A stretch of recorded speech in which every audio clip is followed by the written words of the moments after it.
भगवत गीता के 8वें अध्याय की दूसरी कक्षा में सबका स्वागत है। पिछली कक्षा में हमने 8वें अध्याय के 6 श्लोक देखे थे, जिसमें अर्जुन श्री कृष्ण जी से कुछ प्रश्न करते हैं। ब्रह्म क्या है, कर्म क्या है, अध्यात्म क्या है, अधिदेव क्या है, अधि भौतिक क्या है। ये उन्होंने 6 प्रश्न किए थे, जिनका उत्तर श्री कृष्ण जी ने स्टेप वाइज दिया। तो आज हम 7वें श्लोक से प्रारंभ कर रहे हैं। अब तक जो उन्होंने जानकारी दी है, तो पिछला जो श्लोक हमने देखा था उसमें श्री कृष्ण जी कहते हैं अर्जुन को कि जो अंत समय में मेरा स्मरण करता है वो मुझे प्राप्त होता है। तो अब स्वाभाविक तौर पे ये प्रश्न आएगा कि पहली बात तो ये कि हमें अंत समय निर्धारित नहीं है, या तो हमें नोटिस हो ना, जैसे कोई जॉब हम छोड़ते हैं तो हम 1 मंथ रेजिग्नेशन नोटिस देते हैं, तो हमें पता होता है आज हमारा लास्ट वर्किंग डे है, तो वी आर प्रिपेयर्ड। हमने जो जो हैंड ओवर करना है हम हैंड ओवर करते हैं, जो जो हमने ड्यूज क्लियर करने होते हैं वो करते हैं। फिर अंतिम दिन बड़े आराम से हमारे नो ड्यूज क्लियर होते हैं, हमारी सैलरी हमारे अकाउंट में आती है और हम बाय बाय करके आ जाते हैं। अब ऐसी कोई व्यवस्था सृष्टि में परमात्मा ने तो की नहीं हुई। तो इस पे ये भी कई बार ये प्रश्न भी आता है, ये मेरे मन में कई बार आता है कि इसका मतलब कि जो इस बात से भी ये सिद्ध होता है कि मृत्यु का जो समय वो निर्धारित नहीं है। हम कहते हैं ना जाति आयु भोग, हमारा योग दर्शन कहता है कि जाति आयु भोग जो है वो पिछले कर्मों के अनुसार मिलती है, लेकिन आयु को हम घटा बढ़ा भी सकते हैं। अपनी अनगहली से, अपने विधि विधान से जीवन ना जीते हुए उसको घटाया भी जा सकता है, बढ़ाया भी जा सकता है। प्राणायाम करते हैं तो उससे, या अच्छे आयुर्वेद का पालन करते हैं, अच्छी दिनचर्या रखते हैं तो आयु को बढ़ाया भी जा सकता है। तो शायद इस कारण से निर्धारित कुछ नहीं है। तो ऐसे ही जन्म का भी अगर हम विचार करें तो अगर तो आजकल जैसे नॉर्मल डिलीवरी हो रही है तो उसमें हम एग्जैक्ट निर्धारण नहीं कर सकते, सिजेरियन हो रहा है तो हम प्लान कर सकते हैं। So everything is destined, still not destined. Everything is determined, still not determined. Everything is planned, still not planned. ये हम ऐसा समझ सकते हैं। इसलिए बहुत कुछ निर्धारित होते हुए भी बहुत कुछ अनिर्धारित भी जीवन में होता है। तो कुछ इसी तरह की बातें आज के संदर्भ में आएंगी कि जीवन को कैसे जिया जाए, ताकि श्री कृष्ण जी का जो ये एक आदेश है, उपदेश है कि अंत समय में जो मेरा स्मरण करते हैं वो मेरे को प्राप्त होते हैं, परमात्मा तत्व को प्राप्त होते हैं। तो उसके संदर्भ में 7वां श्लोक से प्रारंभ कर रहे हैं। तस्मात् सर्वेषु कालेषु माम अनुस्मर युध्य च मयमप्रीतं मनोबुद्धिर माम वैश्यस संशयम्।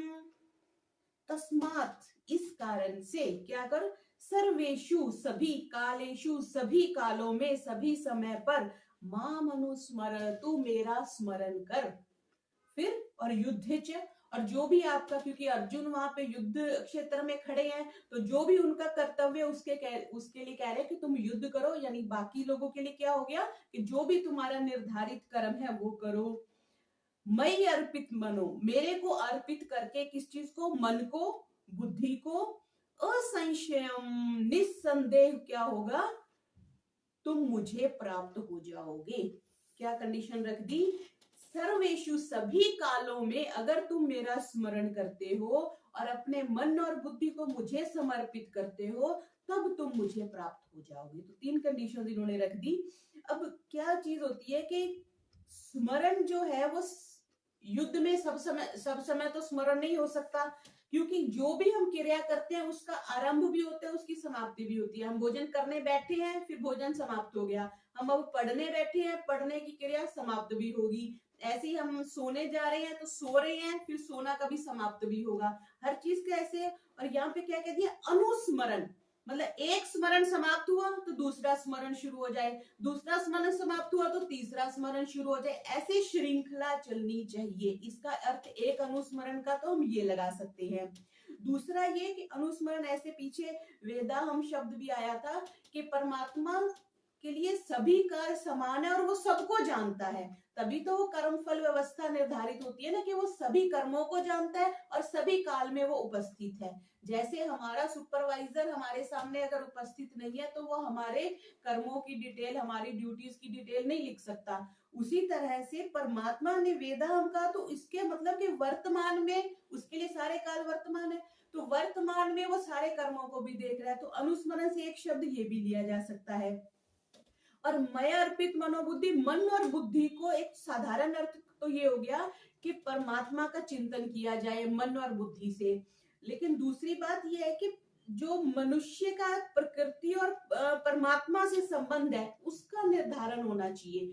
प्रकृति से जो हमारा संबंध है वो रेगुलर नहीं है, हमें पता है। हमारी ब्रह्म बुद्धि कहाँ पे है कि मैं ये शरीर हूं, जबकि वास्तविकता यह है कि मैं ये शरीर नहीं हूँ, शरीर छूटने वाला है और मैं हमेशा रहूंगा, इस काल के बाद भी रहूंगा, इस शरीर से पहले भी मैं था। तो हमें ये समझना है, जैसे हम ये कहते हैं ना कि एक बात के हम तुम्हारे हैं तुम हमारे हो, तो हमें ये समझना चाहिए कि प्रकृति के जितने भी पदार्थ हैं और वे हमारे नहीं है और हम इनके नहीं है। और दूसरा पक्ष क्या आ गया, परमात्मा के हम हैं और हम परमात्मा के हैं, परमात्मा हमारे हैं और हम परमात्मा के हैं। जो चीज रियलिटी है वो ये समझनी चाहिए कि मैं और मेरे इस शरीर से संबंधित जो भी वस्तुएं, जो भी पदार्थ, जो भी क्रियाएं हैं वो हमारी नहीं है, और हम उनके लिए नहीं है। हमारे लिए रेगुलर तौर पे क्या है, हम परमात्मा के हैं और परमात्मा हमारे लिए है। एक तो ये चीज आ गई। दूसरा अनुस्मरण की बात आई। स्मरण किस प्रकार से होता है, दो प्रकार से स्मरण होता है। एक तो बोधजन्य, मतलब बोध के साथ हमने स्मरण करना। क्यों परमात्मा का क्यों स्मरण करना है, क्यों, क्योंकि जैसे पीछे भी प्रश्न आया था, अर्जुन ने श्री कृष्ण जी से प्रश्न किया था, तो श्री कृष्ण जी कहते हैं तुम ऐसा मत सोचो कि ये जो राजा लोग हैं या जैसे तुम्हारे अपने पितामह वगैरह की बात कर रहे हो, ये पहले नहीं थे अब है और आगे भी नहीं रहेंगे, ऐसा नहीं है। इट मीन्स के ये हमेशा से रहेंगे। एक तो ये बोध होना चाहिए। तो ऐसे हम कैसे स्मरण कर सकते हैं कि परमात्मा हमेशा रहेगा, तब हम उसका स्मरण कर सकते हैं। दूसरा संबंध जन्य, जिसके साथ हमारी निकटता का संबंध होता है ना, उसको हम हमेशा स्मरण करते हैं। जैसे बचपन में हमेशा माँ का स्मरण होता है क्योंकि माँ की आवश्यकता होती है। फिर जब हम थोड़े से बड़े होते हैं, हम स्कूल जाने लग जाते हैं, तो हमारे मित्रों का स्मरण होता है। क्यों, क्योंकि स्कूल में रहे, फिर माँ थोड़ी पीछे छूट जाती है। फिर कॉलेज चले गए, फिर माँ बाप दोनों छूट जाते हैं, बस फ्रेंड्स हो जाते हैं। फिर विवाह हो गया तो अपने पति और पत्नी से ज्यादा संबंध हो जाते हैं, माँ बाप बिल्कुल ही छूट जाते हैं। फिर पति और पत्नी का आपस में भी जब बच्चा हो जाता है तो वो संबंध पीछे छूट जाता है। तो संबंध जन्य भी स्मरण किसका रहता है, जिस काल में जिस संबंध की इंपॉर्टेंस है वो स्मरण रहता है। हमें ऑफिस में बैठे हुए बॉस का स्मरण रहेगा या अपने सबॉर्डिनेट्स का स्मरण रहेगा, और जब हम घर आ जाएंगे तब हमें घर वालों का स्मरण रहेगा।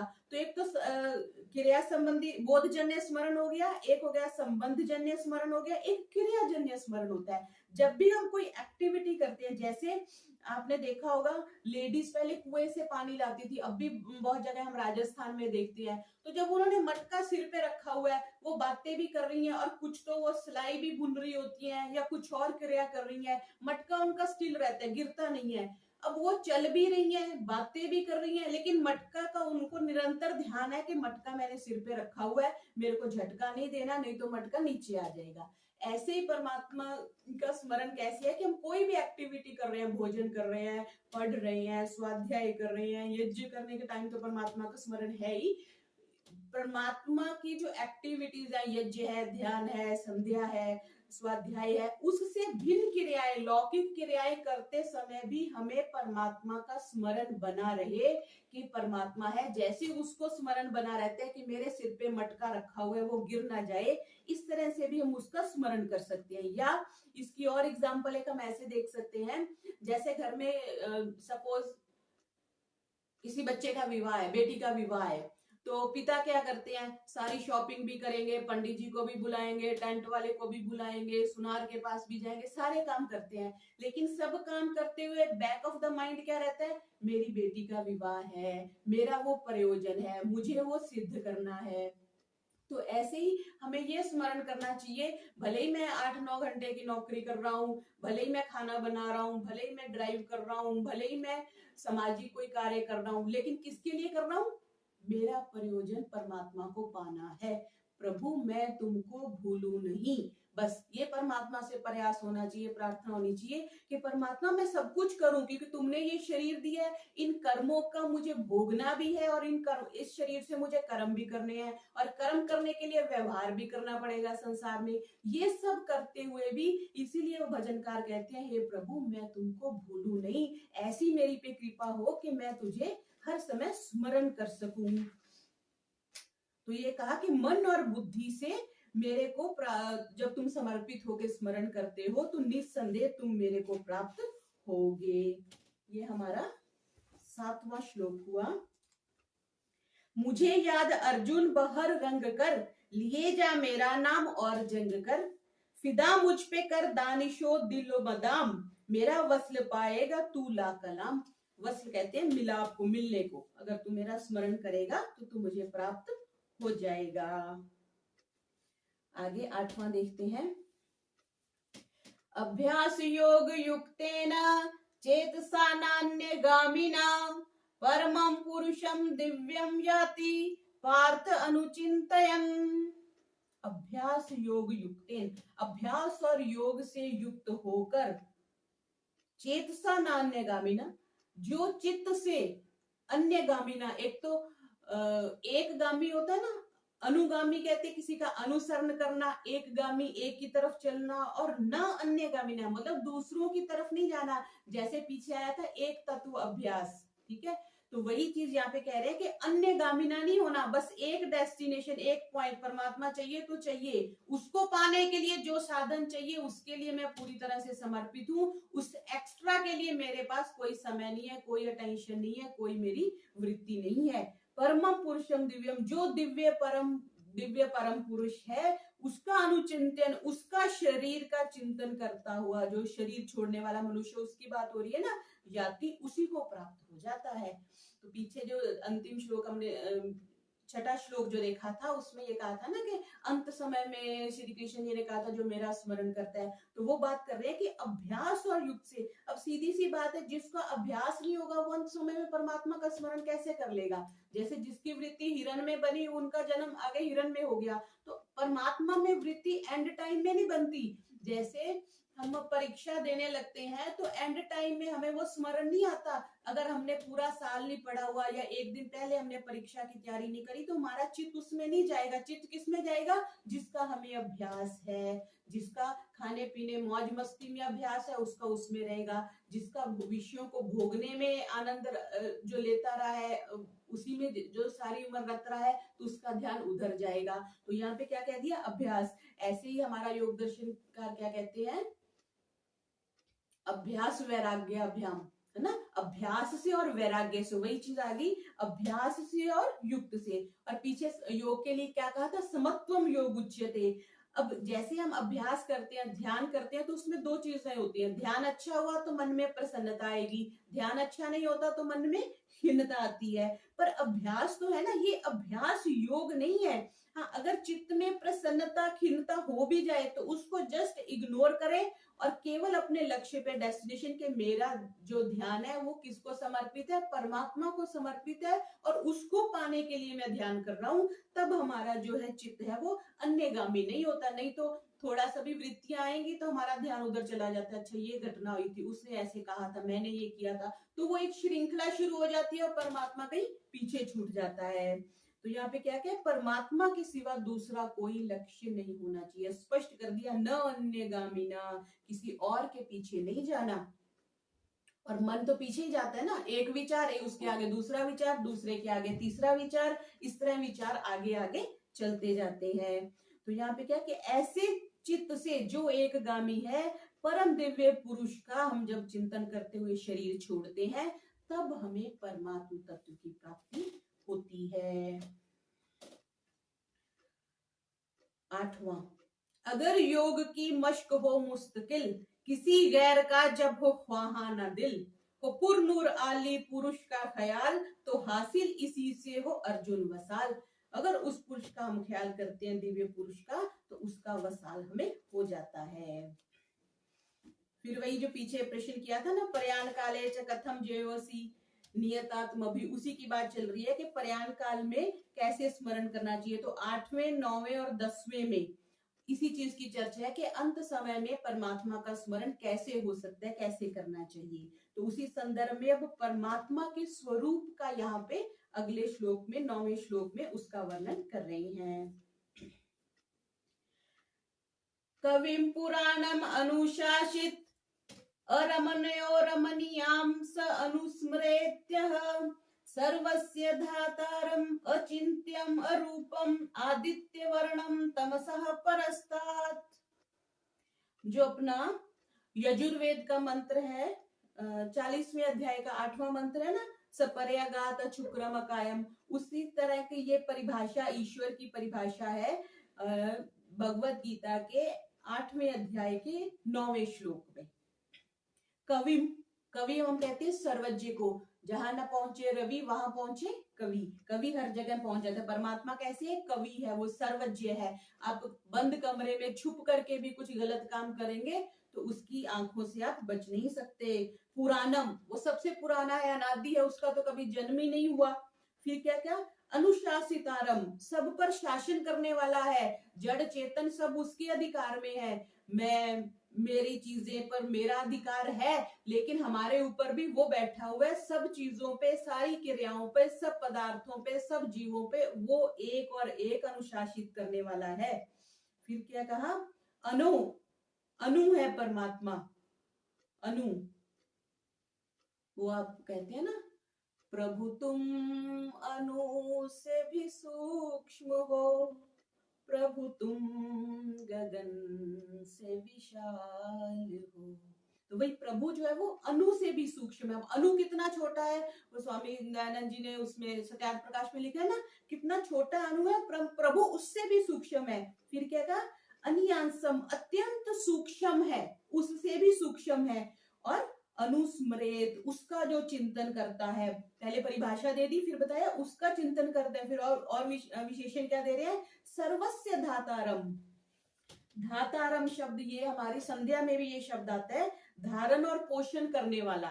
धारण उसने हमें किया ही हुआ है, उसने धरती को धारण किया हुआ, तो धरती पे रहने वाले जीवों को भी तो धारण किया। जैसे कोई कंपनी दूसरी कंपनी को ओवरटेक कर लेती है तो उसके सारे एम्प्लॉयज, उसके सारे फिक्स्ड एसेट, उसके सारे करंट एसेट्स, उसके सारे शेयर जो होते हैं वो सारे उसके पास चले जाते हैं, तो वो ट्रांसफर हो जाता है सब कुछ। तो परमात्मा ने जब सारे ब्रह्मांड को धारण कर रखा है, हमारी पृथ्वी को कर रखा है, हमारे सूर्य को कर रखा है, चांद को कर रखा है, तो उसमें रहने वाले जीवों पर भी उसका अनुशासन हो गया। सर्वस्य धातारम, सर्वस्य, सब कुछ जो भी है उसको परमात्मा ने धारण कर रखा और पोषण भी कर रहा है, उसने खाली छोड़ नहीं रखा।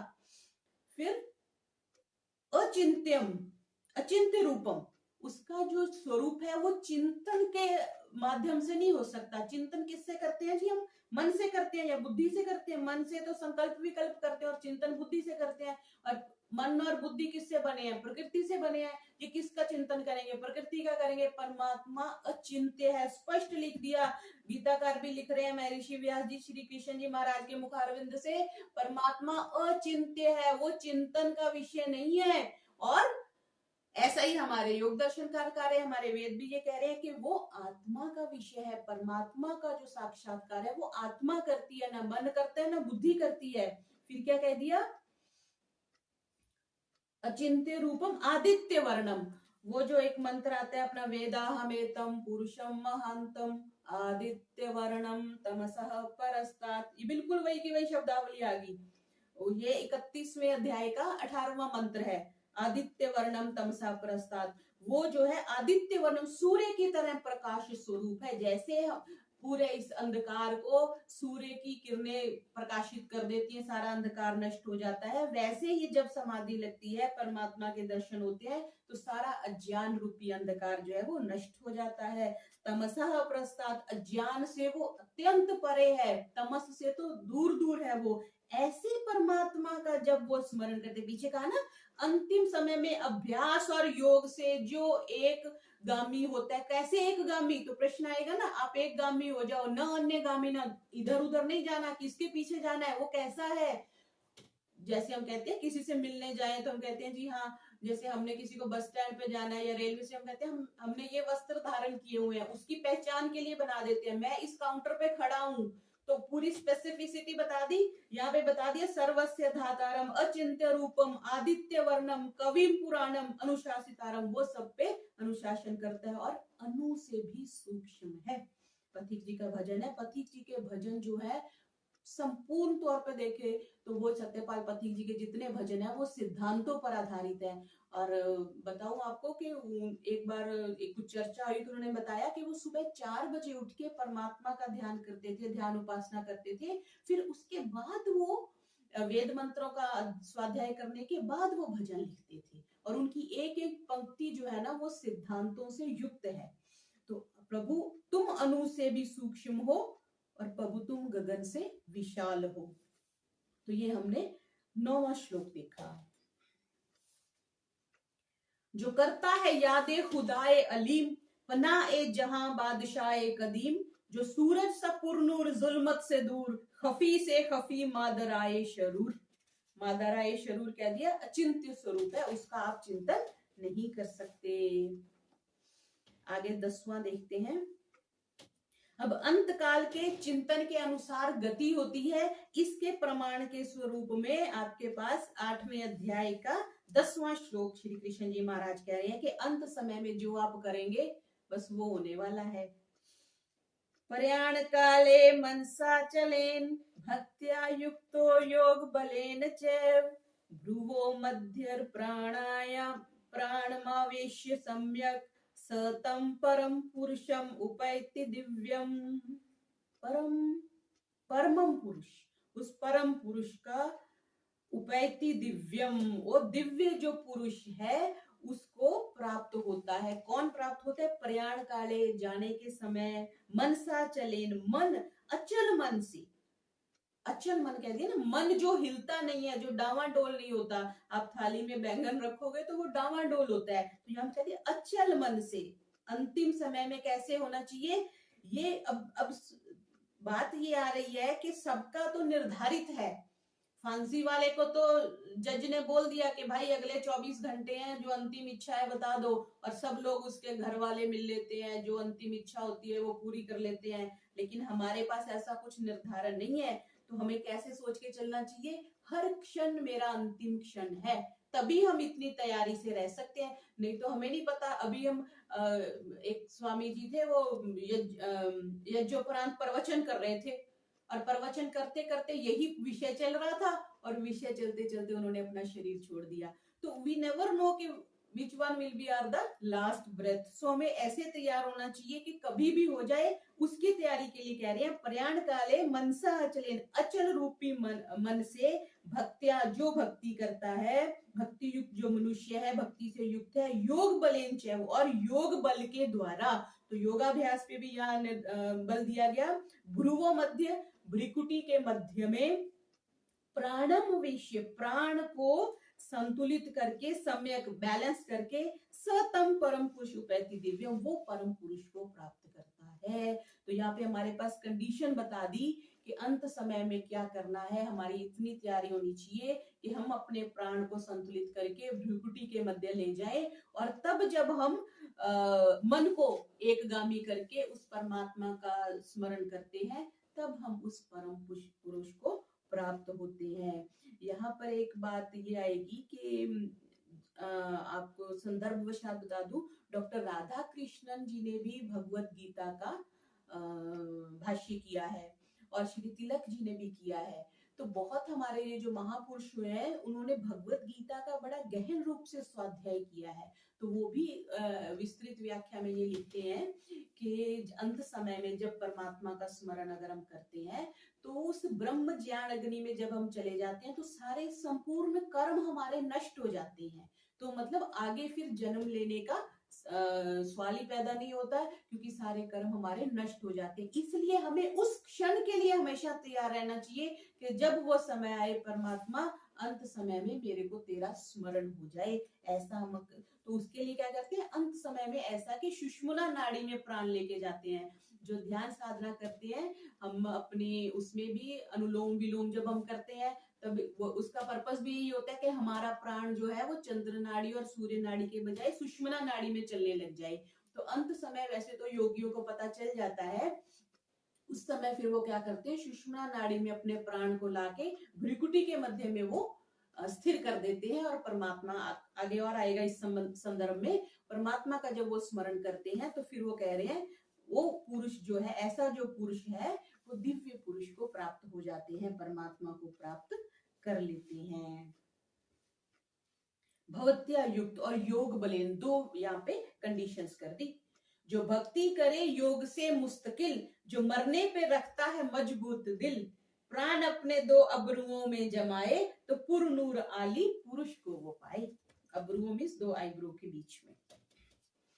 आगे देखते हैं, ये उपनिषद से संबंधित जो है निर्गुण निराकार की उपासना करनी चाहिए परमात्मा की, उसके लिए ये बता रहे हैं। यद अक्षरम वेद विदो वदन्ति, विशन्ति यद्यो वीतरागः, यदिच्छन्तो ब्रह्मचर्यं चरन्ति, तत्ते पदम संग्रहेण प्रवक्ष्ये। प्रवक्ष्ये मैं बताऊंगा, संक्षेप से कहूंगा किसको, यद अक्षरम वेद विदो वदन्ति। अक्षर हम बार बार इस चीज को समझ चुके हैं जिसका क्षय नहीं होता। यद अक्षरम वेद विदो वदन्ति, जिस परमात्मा का जिसका वेद स्मरण करते हैं हमें बताते हैं, या वेद वेदता जो लोग हैं वो जिसको अक्षर कहते हैं उसको विशंति यद्यो वीतरागा, और जो वीतराग लोग हैं, जो सन्यासी लोग हैं, जो यति लोग हैं, वो जिसको प्राप्त करते हैं, विशंति जो प्राप्त करते हैं, यदि छंतो ब्रह्मचर्यम चरंती, जिसको पाने के लिए लोग ब्रह्मचर्य का पालन करते हैं, क्योंकि ब्रह्मचर्य की शक्ति को हम सेव करेंगे तभी तो परमात्मा, क्योंकि बहुत ऊर्जा चाहिए, हमें लगता है सांसारिक कार्य करने के लिए हमें ऊर्जा चाहिए, लेकिन परमात्मा तत्व को प्राप्त करने के लिए भी शारीरिक ऊर्जा बल चाहिए। जब हम कहते हैं ना बुढ़ापे में भजन करेंगे, अभी तो हम पैसा कमाएंगे, घर बनाएंगे, गाड़ी लेंगे, एफडी बनाएंगे, बुढ़ापे में तो बैठा ही नहीं जाएगा। तो एक बार एक महाराज जी बता रहे थे कि जब हम फूल चढ़ाने जाते हैं भगवान जी को, तो फूल वाले को क्या कहते हैं, अच्छे अच्छे देना, मेरे को पूजा के लिए चाहिए, भगवान को चढ़ाना है। तो जब तो हम फ्रेश हैं, सुंदर है, शरीर स्वस्थ है, तब तो हम भोगों में लिपटे हुए हैं, और जब बूढ़े हो गए, किसी काम के नहीं हुए, चलो और तो कुछ है नहीं, बच्चे सुनते नहीं है, कुछ सुविधाएं है नहीं, घूम फिर सकते नहीं, चलो बैठ के राम राम कर लेते हैं। तो वो महाराज जी ने बताया कि सूखा हुआ गला हुआ फूल जब बूढ़े हो गए, चेहरे पे झुर्रियां आ गई, शरीर में बल नहीं रहा, तब हम परमात्मा का भजन करने लग जाते हैं, जबकि होना रिवर्स चाहिए। जैसे कल हमने बात रखी थी, जो पीने वाली दवाई थी वो हमने लगा ली, और जो लगाने वाली दवाई थी हमने खा ली, तो रिजल्ट हम अच्छा कैसे मिल सकता है। तो यहाँ का यद अक्षरम वेद विदो वदन्ति, वेद को जानने वाले जिसको अक्षर कहते हैं, और वीतराग लोग जिसको प्राप्त करते हैं, और जिसको पाने के लिए लोग ब्रह्मचर्य का पालन करते हैं, तत्ते पदम, उस पद की प्राप्ति के लिए मैं तेरे लिए संग्रहेन प्रवक्ष्ये, मैं तेरे लिए संक्षेप रूप से कहूंगा।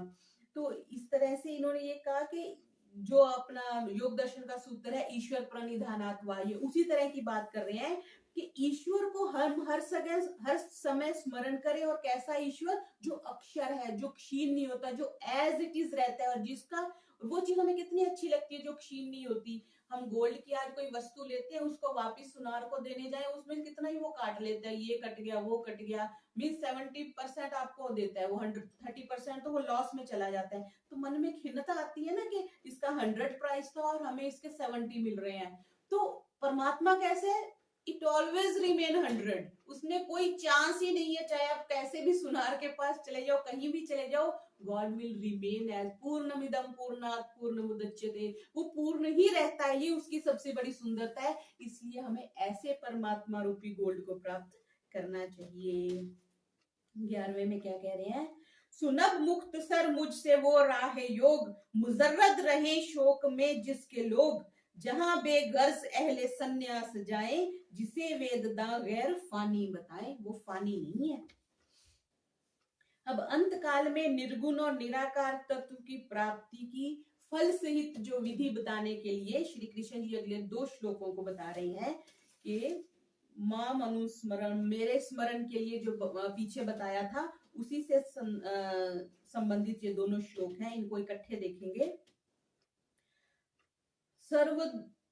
सर्वद्वाराणि संयम्य मनोहृदि निरुध्य च मूर्धन्यधायात्मनः प्राणम् आस्थितो योग धारणाम् ओम इति एकक्षरं ब्रह्म व्यवहरनामनुस्मरन् य प्रयाति त्यजन् देहं स याति परमां गतिम्।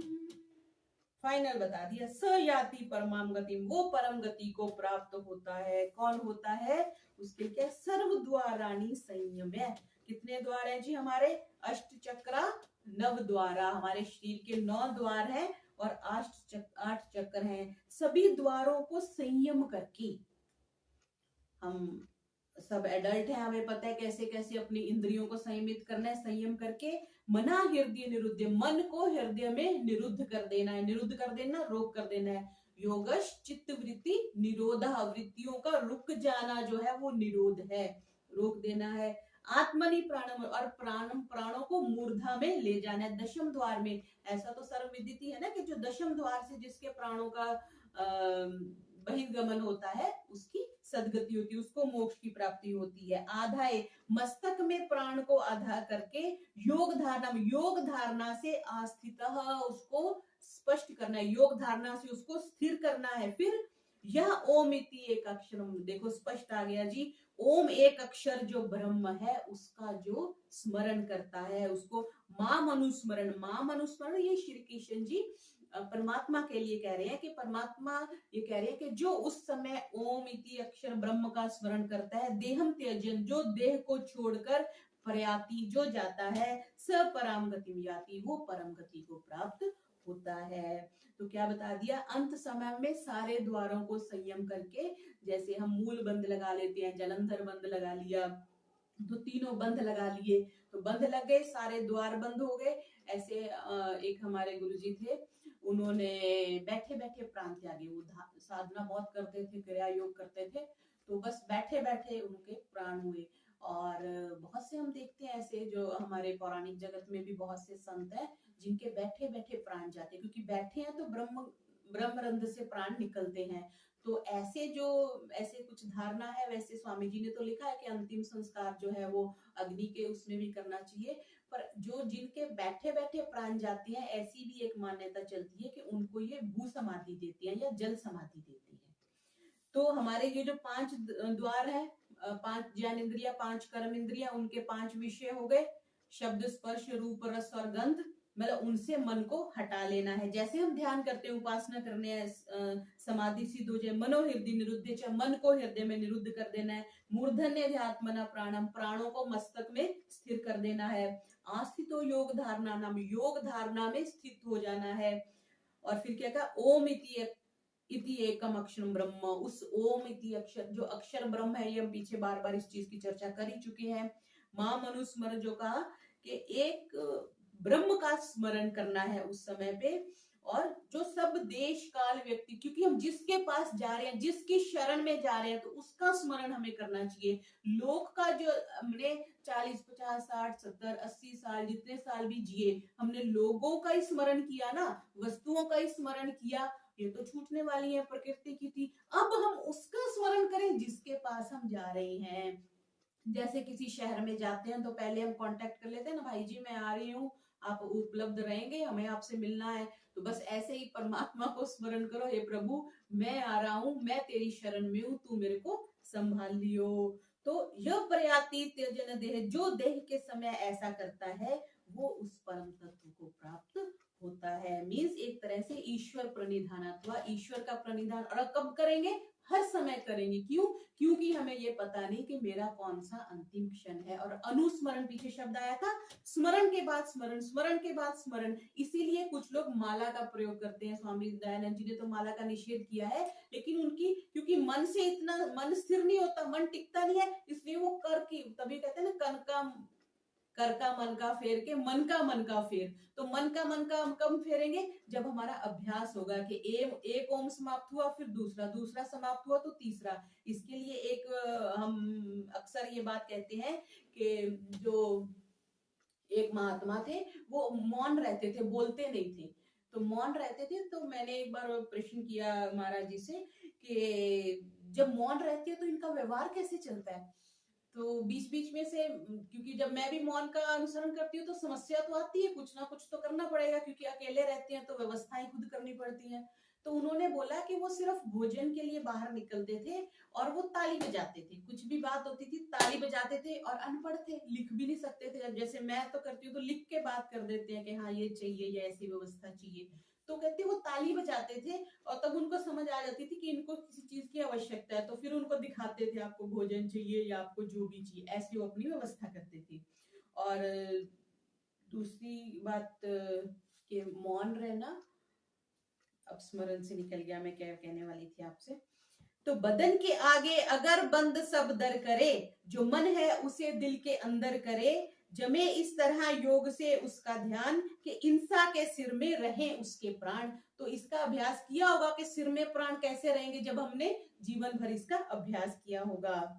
और 13वें में का क्या कहा, जिसे ओम कहते हैं नामे खुदा। ओम जो है भगवान का निज नाम है। गूंगा भी जप सके जिसको ओम ही एक नाम है। जो गूंगा व्यक्ति है वो भी ओम बोल सकता है, और कोई शब्द नहीं वो बोल सकता, लेकिन परमात्मा का इतना उनका ऐश्वर्य, उनका इतना बल है कि गूंगा व्यक्ति भी गूंगा भी जप सके जिसको ओम ही एक नाम है। तो जिसे ओम कहते हैं नामे खुदा, वो एक रुकने का हर्फ जपता हुआ, मेरे ध्यान में जिसका हो एक तमाम, मिले उसको मरते ही आली मकाम। उसको उच्च दर की प्राप्ति होती है, जो अंत समय में परमात्मा के निज नाम ओम का स्मरण करता है। तो आज हमने भगवत गीता के 8वें अध्याय के 7वें से लेकर के 13 श्लोकों को देखा। ओम शांति शांति शांति। सर्वेभ्यो